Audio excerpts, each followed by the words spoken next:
Sure, you've seen pictures of the coronavirus, but what really makes this spiky ball tick?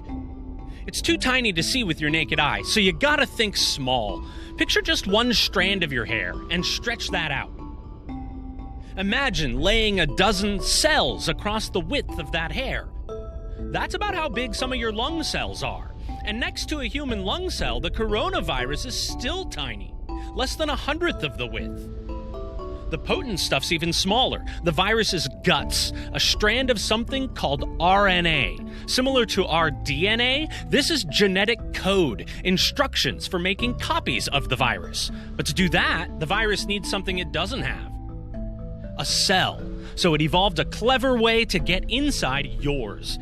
The key is the outside envelope and that crown of spikes that gives coronavirus its name. It's not decorative. This is an elaborate disguise, a fraud that the virus uses to trick its way in.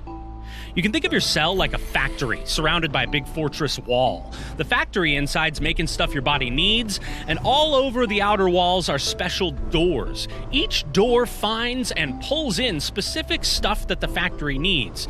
This virus uses one door in particular, the ACE2 receptor, which normally grabs onto proteins and brings some of them into the cell. The spike on this coronavirus looks just like the real deal, but it's a Trojan horse.